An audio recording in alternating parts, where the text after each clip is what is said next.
path consistent with a law that protects diversity and expands opportunity. So today I want to offer some guidance to our nation's colleges as they review their admission systems after today's decision. Guidance that is consistent with today's decision.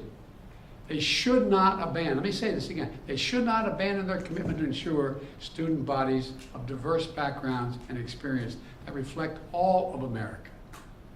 What I propose for consideration is a new standard, where colleges take into account the adversity a student has overcome when selecting among qualified applicants. Let's be clear, under this new standard, just as was true under the earlier standard, students first have to be qualified applicants.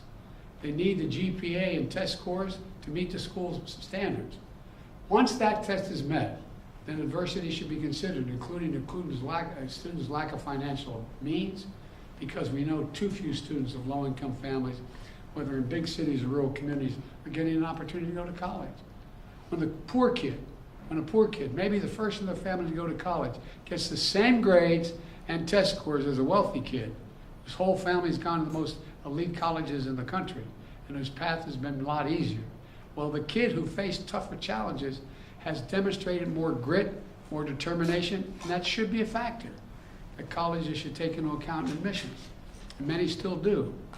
It also means examining where the student grew up and went to high school. It means understanding the particular hardships that each individual student has faced in life, including racial discrimination that individuals have faced in their own lives. The court says, quote, "Nothing in this opinion should be construed as prohibiting universities from considering an application's discussion of how race has affected his or her life, but be it through discrimination or inspiration or otherwise," end of quote.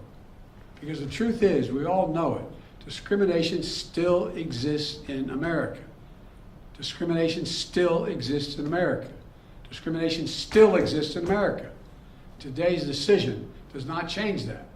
It's a simple fact. If a student had to overcome adversity on their path to education, college should recognize and value that. Our nation's colleges and universities should be engines of expanding opportunity through upward mobility. But today, too often, that's not the case. Statistics, one statistic, students from the top 1% of family incomes in America are 77 times more likely to get into elite college than one from the bottom 20% of family incomes. 77% greater opportunity. Today, for too many schools, the only people who benefit from the system are the wealthy and the well-connected.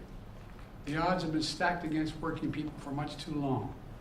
We need a higher education system that works for everyone, from Appalachia to Atlanta and to far beyond. We can and must do better, and we will. Today, I'm directing the Department of Education to analyze what practices help build a more inclusive and diverse student bodies and what practices hold that back. Practices like legacy admissions and other systems expand privilege instead of opportunity. Colleges and universities should continue their commitment to support, retain, and graduate diverse students and classes. You know, companies who are already realizing the value of diversity should not use this decision as an excuse to turn away from diversity either. We can't go backwards. You know, I know today's court decision is a severe disappointment to so many people, including me. But we cannot let the decision be a permanent setback for the country. We need to keep an open door of opportunities. We need to remember that diversity is our strength. We have to find a way forward. We need to remember that the promise of America is big enough for everyone to succeed. You know, that's the work of my administration, and I'm always going to fight for that. And I want to thank you all. And I know you've been told I have a helicopter out there waiting to go up to do an interview in New York. I'll be talking more about this live interview. But thank you very much, and we're going to have plenty of time to talk about this. But we're not going to let this break us.